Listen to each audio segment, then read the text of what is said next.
సామెతలు 29వ అధ్యాయం. ఎన్నిసార్లు గద్దించినను లోబడని వాడు మరీ తిరుగు లేకుండా హఠాత్తుగా నాశనమగును. నీతిమంతులు ప్రబలినప్పుడు ప్రజలు సంతోషింతురు, దుష్టుడు ఏలునప్పుడు ప్రజలు నిట్టూర్పులు విడుతురు.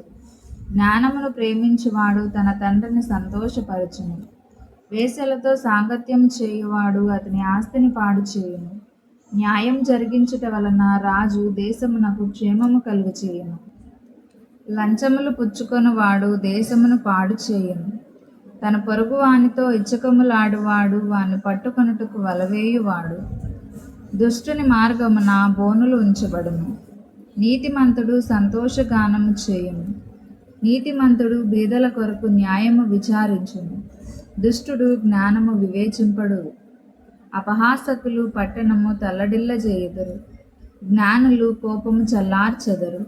జ్ఞాని మూఢునితో వాదించునప్పుడు వాడు ఊరకుండక రేగుచుండును. నరహంతకులు నిర్దోషులను ద్వేషించుదురు, అట్టివారు యథార్థవంతుల ప్రాణము తీయజూతురు.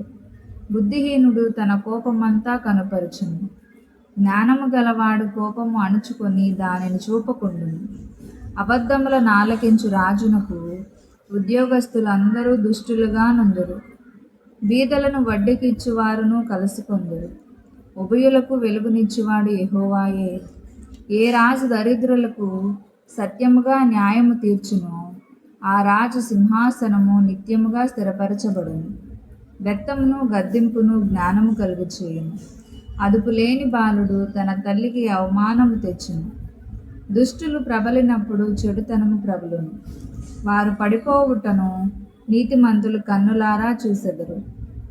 నీ కుమారుని శిక్షించిన ఎడల అతడు నిన్ను సంతోషపరచును, నీ మనస్సుకు ఆనందము కలుగజేయును.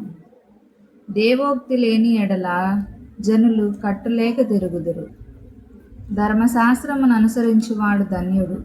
దాసుడు వాగ్దండన చేత గుణపడును, తాత్పర్యము తెలుసుకొన్నను వాడు లోబడడు. ఆతురపడి మాటలాడు వాని చూసితివా, వానికంటే మూర్ఖుడు సులువుగా గుణపడును. ఒకడు తన దాసుని చిన్నప్పటి నుండి గారాబముగా పెంచిన ఎడల తుదికి వాడు కుమారుడిగా ఎంచబడును. కోపిష్ఠుడు కలహము రేపును, ముంగోపి అధికముగా దుష్క్రియలు చేయును. ఎవని గర్వము వానిని తగ్గించును, వినయ మనస్కుడు ఘనత నొందును. దొంగతో పాలుకూడువాడు తనకు తానే పగవాడు, అట్టివాడు ఒట్టు పెట్టినను సంగతి చెప్పడు. భయపడుట వలన మనుషులకు ఉరివచ్చును, యెహోవా యందు నమ్మిక ఉంచువాడు సురక్షితముగా నుండును. అనేకులు ఏలువాని దయ కోరుచుందురు, మనుషులను తీర్పు తీర్చుట యెహోవా వశము. దుర్మార్గుడు నీతిమంతులకు హేయుడు, యథార్థవర్తనుడు భక్తిహీనునికి హేయుడు.